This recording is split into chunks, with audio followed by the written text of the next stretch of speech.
Glory to Jesus Christ. Today's Gospel relates that after hearing of the death of St. John the Baptist, our Lord departs, as it says, into a desert place. And even so, with our Lord departing into a desert place, the disciples and the people did not withdraw from him, but rather they followed him with great love and with faith. And because the people showed such faith and followed the Lord even into the desert, they received the reward of their faith, as the Lord healed those among them who were sick or infirm.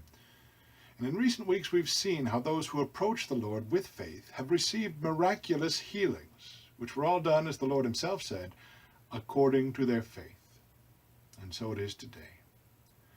The Gospel then tells us, when it was evening, the Lord's disciples came to him, saying, "This is a desert place, and the hour is now past. Send away the multitudes, that going into the towns they may buy themselves victuals." But Jesus said to them, "They have no need to go. Give you them to eat." They answered him, "We have not here but 5 loaves and 2 fishes." He said to them, "Bring them hither to me." And when he had commanded the multitudes to sit down upon the grass, he took the 5 loaves and the 2 fishes, and looking up to heaven he blessed them. He brake and gave the loaves to his disciples, and the disciples to the multitudes. And they all did eat, and were filled. And they took up what remained, 12 full baskets of fragments. And the number of them that did eat was 5,000 men, besides women and children. See, our Lord desired to feed the multitude, but he waited for others to give him the occasion to do so. Since the disciples were concerned and were seeking food for the people, our Lord said to them, "Give you them to eat." The Lord, of course, was fully aware of how little the apostles had to offer, just 5 loaves and 2 fishes, but he asks that this little be brought forward, so that he might work a miracle out of what was offered before him. And it was a miracle in which the apostles, and indeed the entire multitude, cooperated with the Lord. They were a necessary part of it. Our Lord did not simply materialize foods in front of the multitude. Rather, he commands the disciples to give food to the multitude, so that the miracle might be effected by service. And when the disciples offered before him their insufficiency, the Lord, by his divine power, miraculously filled up all that was lacking. And haven't we seen this in the Gospels of recent weeks as well?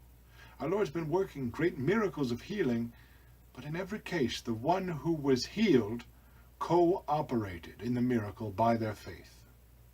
So the Lord is not a showman who puts on miracles and prodigies to dazzle a crowd. Rather, the Lord takes what is small, what is, in the eyes of the world, insufficient, and he asks us to put it into service.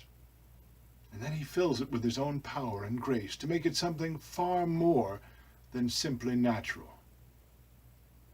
How often are we tempted to think that what we can offer to the Lord is just entirely too little, entirely insufficient, too small, too weak? If we're honest with ourselves, we know our own insufficiency, our weaknesses. And yet our Lord calls us to bring forth what we do have and what we are. And just as in today's Gospel, a very little can be incomprehensibly increased by the divine power, and so can the little that we have, the little that we are, be increased by God's blessing and grace. Our Lord looked up to heaven and he blessed the loaves and the fishes, and so he too will bless all who offer themselves unto him. The Lord gave the foods to his disciples to allow them to be the distributors of the miracle which was being done. And so also does the Lord continue to distribute grace and healing, nourishment and spiritual health through the hands of those who serve him and who serve those who follow him. Thus, by the power of God, we must serve one another for his sake. And they took up of the fragments that remained 12 baskets full. Imagine this. The bread lasted until all the multitude had been filled and even exceeded what was needed. There were 12 baskets full of fragments remaining, so that the 12 apostles would each carry a basket themselves, even Judas. Even Judas. Let us take this as a sobering example, that even those who witness and who participate in a miracle can, through ingratitude, come to a sad end. Because simply witnessing a miracle is no sign of sanctity. It is the action of grace within the heart and the concordance to the will of God that brings sanctification. And in the end we see that entire families had gone out into the desert, following the Lord, hearing him, being healed by him, and even being miraculously fed by him. And now just as those people went out from their cities and followed the Lord who had gone into the wilderness, let us also, my friends, even if just for a time today, retire from the noise of the world, flee from the incessant and pointless materialistic contention, and subjugate our fleshly wisdom to the wisdom of our Lord Jesus Christ. If the people had not left the comfort of their houses and cities, if they had not walked through the wilderness, they would not have received healing and health for their sick. They would not have received the instruction of the Lord. They would not have received the miraculous nourishment and blessing of the loaves and the fishes.